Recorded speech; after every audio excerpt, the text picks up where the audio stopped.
feel? I think a little bit of wee came out. Love it. That is the biggest cock extension. Yeah.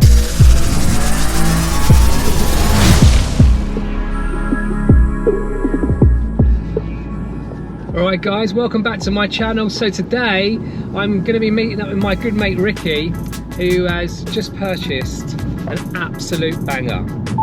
He's got a Ferrari 488 3.9 670 brake horse V8 twin turbo in a special red as well. So he's going to tell me all about it. We're going to go for a drive. I can't wait for this. So, gonna meet up in New Bond Street, Regent Street area. I've got up at literally 4:45 this morning to get down here so we can enjoy some open road in central London without all the traffic.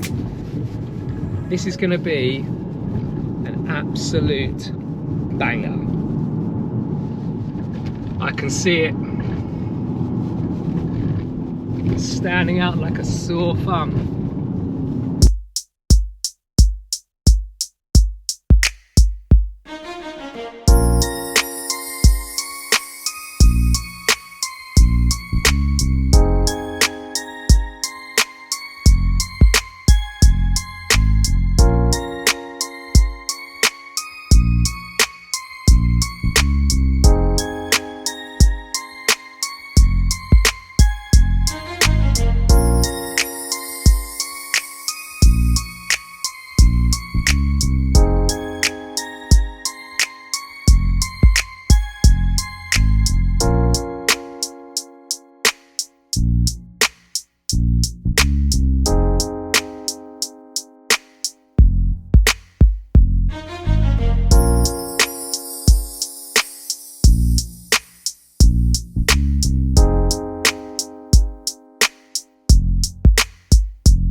Here he is,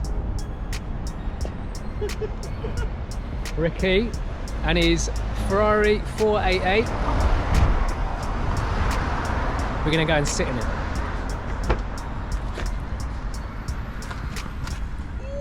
Ooh.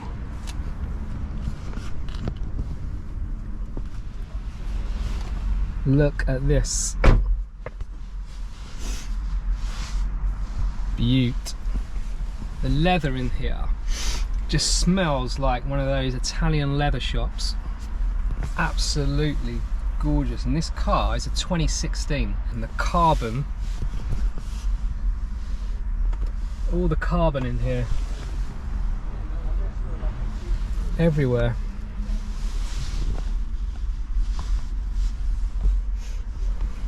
This is a stunning example, and you can get a cheeky look at the engine while you're in here as well.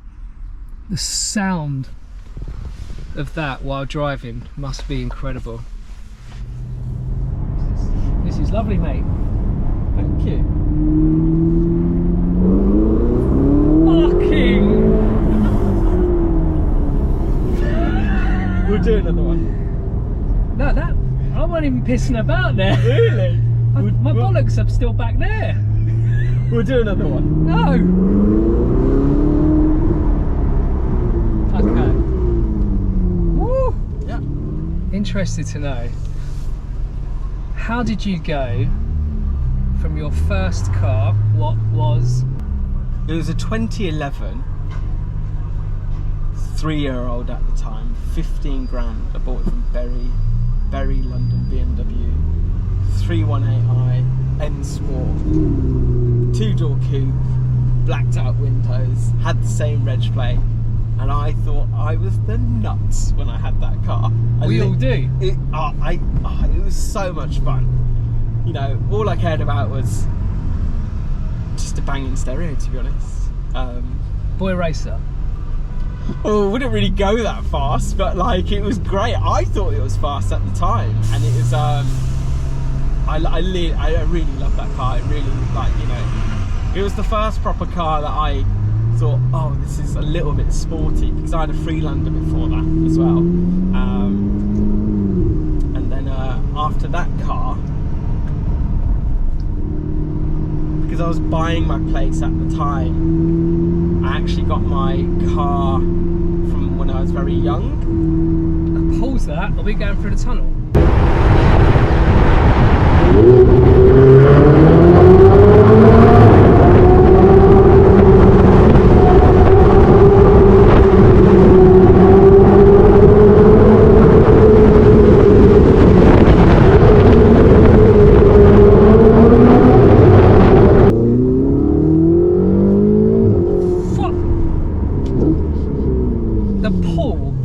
When the turbos kick in. My balls are still back there. Maybe I was looking to buy a place in London, and then I actually went back to Birmingham to go get my old car, which was a 1999 Golf GTI Mark IV, and I kept that one, and that's the one that got smashed into over COVID, remember? Yeah. And then when I bought my place, 3 months later, COVID happened, so I was like, great, I'm stuck with this Golf. Which is a fantastic car, by the way. And so what was the car? The GTI? Yeah, the Mark IV one. But at the time, my brother had an R8 V10 Plus, and well, he still got it. And he was like, "You need a better car." So it's your brother's fault? Yeah, basically, yeah. Well, I guess he inspired me, to be honest, because when I was in the R8, I just thought I need to get one of these. This is incredible. Like he's what is this, Gen 2 2017, bought it pretty much from new, had it for 4 or 5 years now, and then when I got back working again, I was like, right, when it was safe to spend your money, I got is it F80 or F82 2-door M4 2018 San Marino blue, and that was brilliant. And that really got me into the whole, wow, this is really, really fast, like 450 brake, like really skittish. But there's something about that car, I was like, oh, I don't know if it's me. Like, technology was amazing, paint was amazing, the spec was amazing. And it was a BMW. And no, we're just driving past Park Lane BMW as well right now. That's where I bought 2 of my BMWs from as well. Yeah, honestly, there's nothing wrong with the brand. I just thought, I need something more. Like, I want to experience more, but I've always wanted an M4. I've always wanted it. So I scratched the itch on that. Work is going well. I thought, right, maybe I can up it one more time. I was like, okay, I'm gonna go. Let's see what I can get. And then I switched it literally 5 months later for a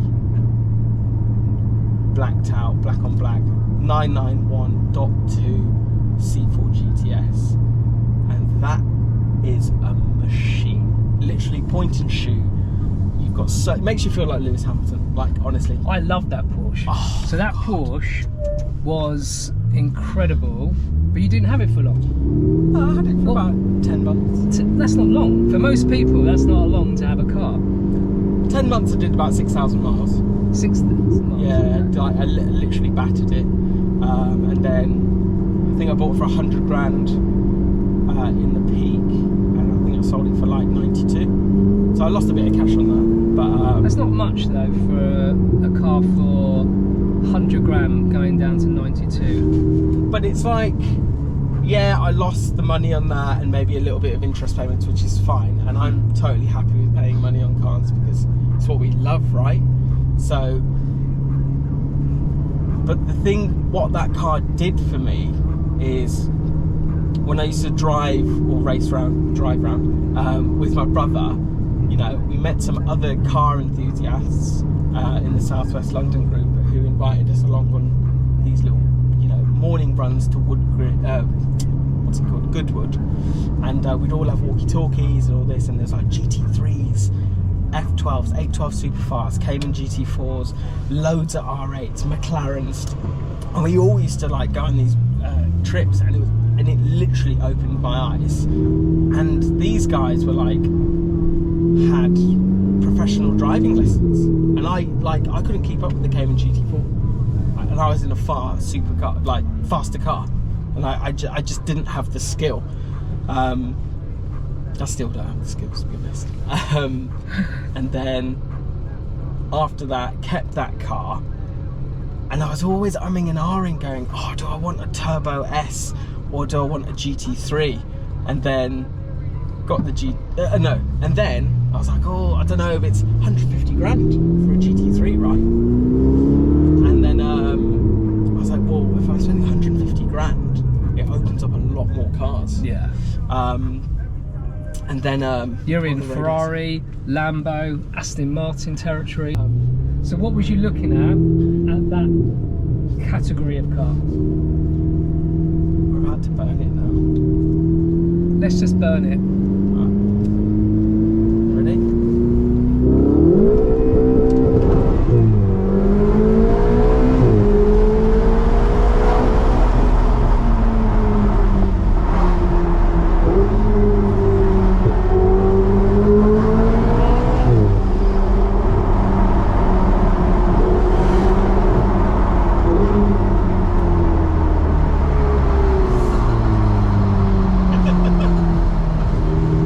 How'd that feel? I think a little bit of wee came out.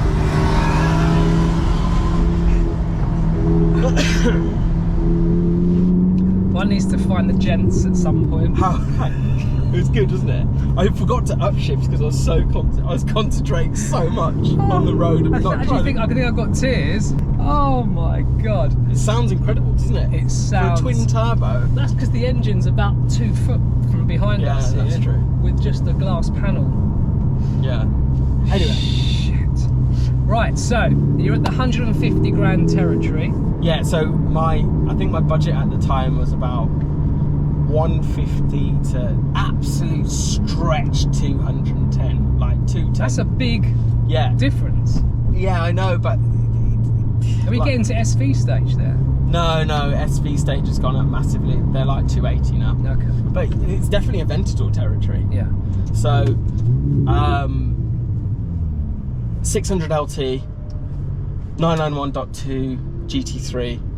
I was Huracan, but my brother's got an R8, and I know they're similar but different. Yeah. I wasn't sure, so I was looking at the Performante. The Performantes at the dealers were like 205, 210 for a good spec, low mileage. And I just thought, I felt as if like the Performantes and Huracans were everywhere. Hold on. Like especially around London, I feel as if everyone has one.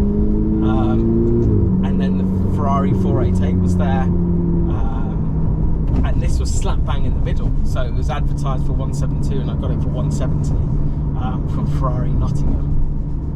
And I went to Ferrari Egham to check out the other cars as well, and I was pretty much sold on it straight away. And I think it's also because as we were growing up, like Ferrari was like the epitome of like, it's the best car you can buy. But I know there's other superior cars and everything. But was it from Miami Vice, the Ferrari Testarossa? Yeah, it's like stuff like that. Like you can't beat it, right? It was just one of those untouchable cars at that time where you just thought only if you lived in Miami you could actually get a Ferrari. Yeah.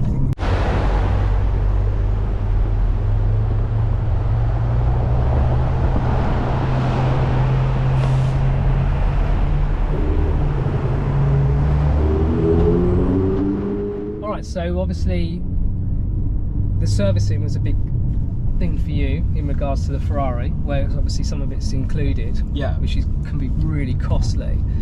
So how do you finance a Ferrari when you're not a millionaire? Sure. So yet. I don't know. Yet. Basically, for the M4 and Porsche, I went through a broker to get finance on those, and to get to the stage of owning a car of this magnitude is you have to have a history of making similar kind of payments. So my M4 was like 500 quid a month, my Porsche was like £1,000 or 1,072 to be exact a month, and now the Ferrari's like 1,500 a month. So I went through my original broker and I was getting good rates, but they're very black and white. Do you want me to do this? Hold that thought. Windows down. We're going through a tunnel.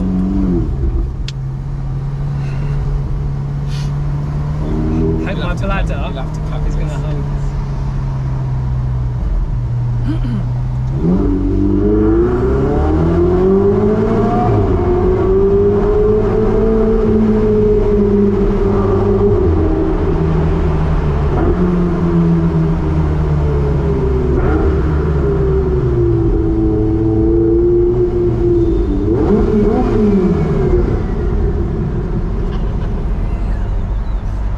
Love it, literally love it. That is the biggest cock extension. Yeah, I need one. Oh my god. You know what this is doing to me? What? Wanting a new car. And that's what it does. That's what it like. I didn't say that. Like my missus, I didn't say that. Like my brother inspired me. Like it's very infectious. And so when I went with my original broker, they said, right, we're gonna have to go with a different lender now because you're you know, taking a lot more money, you're borrowing a lot more money essentially. Yeah. And I was like, okay, cool. So, and the traditional asset lenders, you know, it's not a PCP, it's more of a lease purchase. So it's kind of hire purchase. You know, you can't give back the car at the end of the agreement. It's your responsibility to either pay it off or sell it on and pay off the finance, right? So it's a lot more stringent, the checks. So they were asking for, obviously, I'm a contractor and I operate through a limited company. They're asking for, you know, company accounts, live cash balance in your business, live cash balance in your personal account, company records. But I had a little bit of a dilemma because my last year's company accounts weren't filed, and the only accounts that were filed were the ones were of 2020 where I didn't work for 8 months. So, you know, the income was very, very low. But obviously I had money in the bank. So they were going on the premise of that.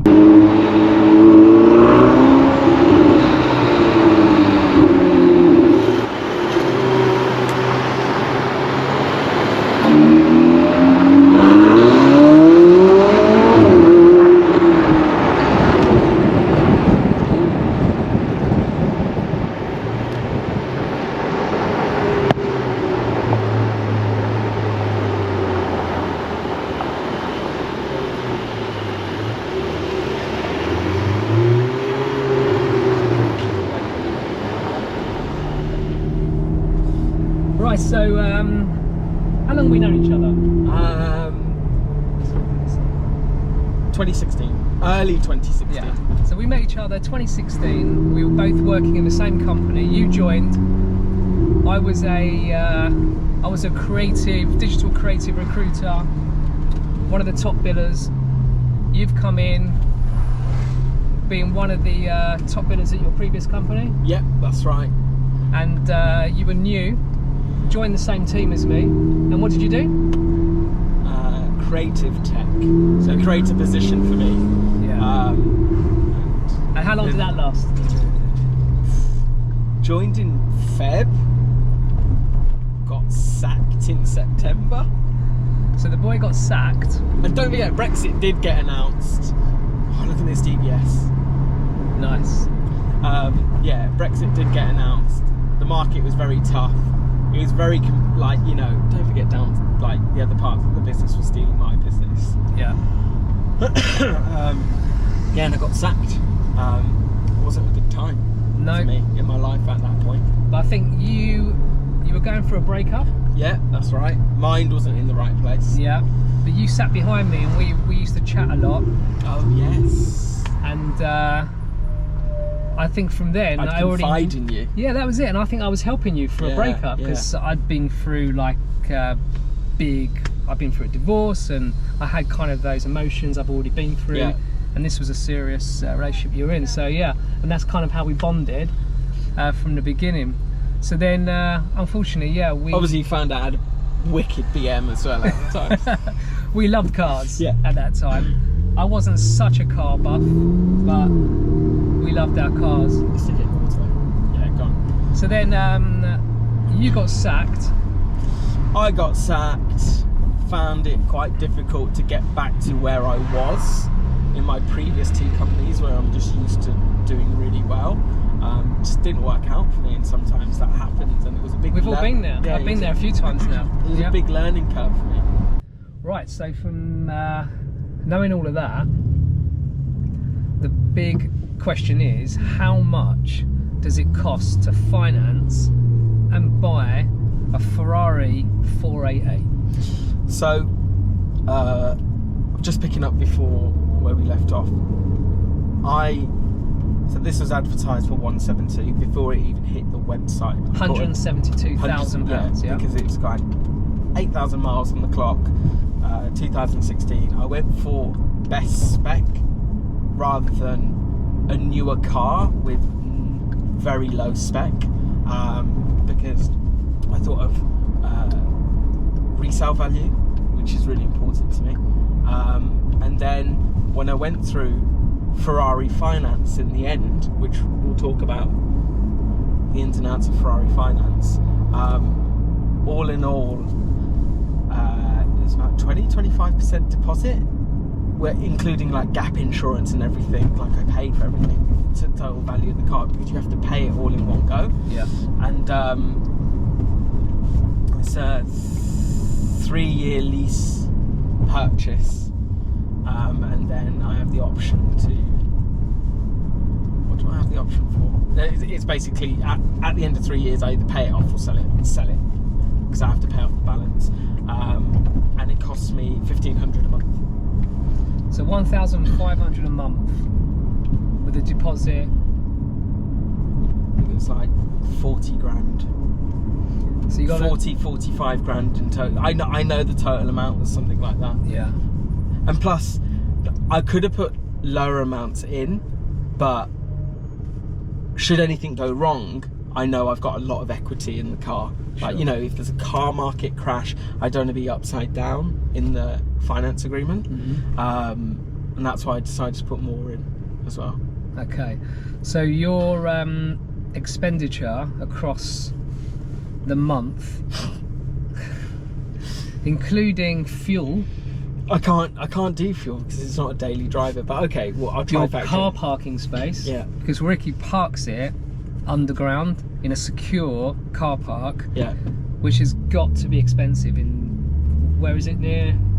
I don't know. Obviously, you can't say. Location. It's in southwest London. Southwest London, near my home. Okay, so it's going to be pretty punchy. It's all right. It's not that bad. It's like, so basically you got $1,500 a month for the car, yeah, right? And then you've got your road tax, which is £630. Is that what it is? Yeah, for the year. Yeah. Done my research. Insurance isn't actually that bad. Insurance is 1,100. Oh, it's James. He owns a GT3. Does he really? Yeah, he's part of the Parsons Green. Did you see what you did there, though? What? You couldn't find your window retractor because it's in the middle and not on the door. And you're like, you're about to open the door. Yeah.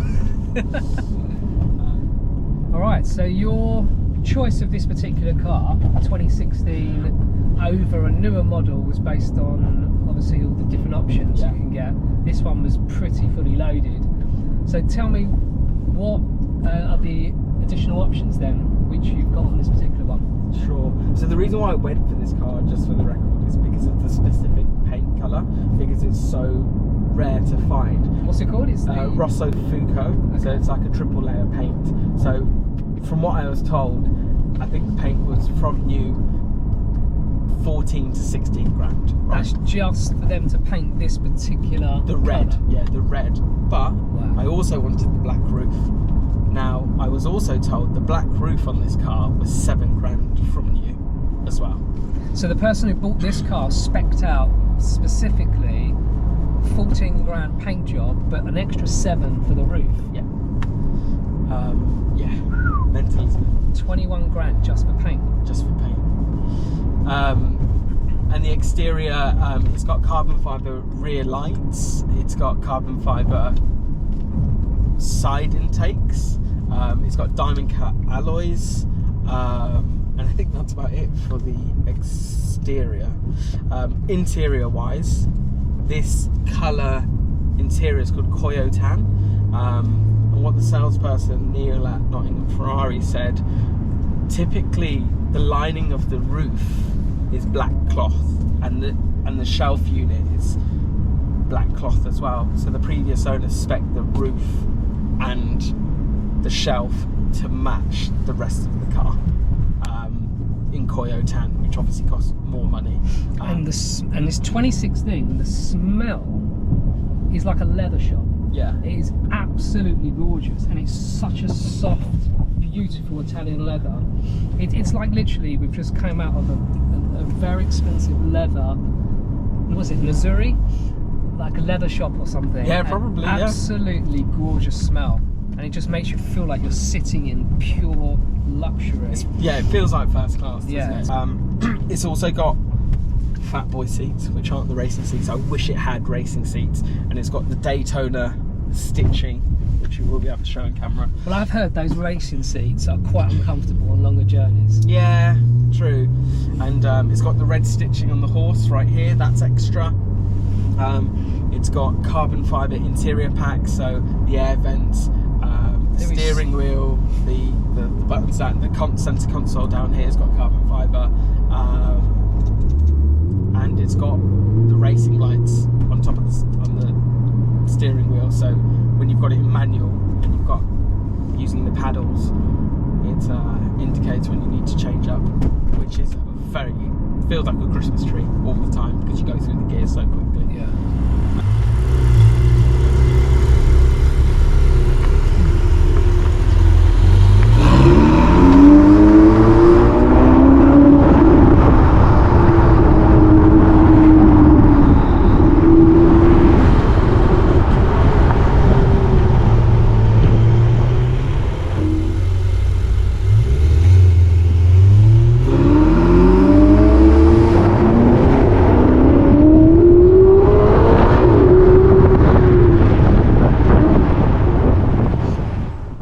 Right, so not anybody can just rock up at Ferrari and then start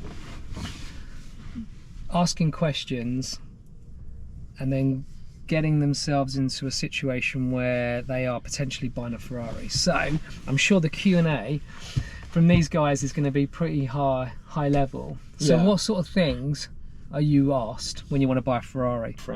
They were asking me, how many houses do you own? What mortgages you got? What equity do you have in your houses? What's your live cash balance in your personal account? What's your business cash balance? Total net worth, basically. Yeah, basically. You know, do you have previous car history payments? You know, $1,000 and a bit for the Porsche, 500 for the M4, so that was fine. Because you can't just go from 350 quid a month for from a decent BM to £1,500. You need to show that record. They also asked stuff like, where are you going to park the car? Do you have a garage? And I had to say private parking, 24-hour security, under a cover, parked with a bunch of other Lambos and Porsches and R8s and whatnot. Right, so overall this is incredible. It's spec'd really nicely. Thank you. And congrats, mate, for having an absolutely banging Ferrari. Cheers, mate. Appreciate it. Thank you. And thanks for driving me around in pure luxury around Knightsbridge and Mayfair. No, any time. It's been okay. I've got work on Monday. You can come to North London and drive me to work. Yeah, that'd be nice. Any time, mate. Beautiful. Thank you. Well done, mate. Absolutely Cheers. Stunning. And safe driving. And thanks for letting us all know how much it cost and how easy it was to purchase. Well, obviously it wasn't easy, but you work hard. Very hard. Yeah, and I think sometimes when you work hard, you deserve it, you know, and treat yourself. It's lovely. Yeah. So thanks, mate. It's all good. And safe driving. Cheers, mate. See you later.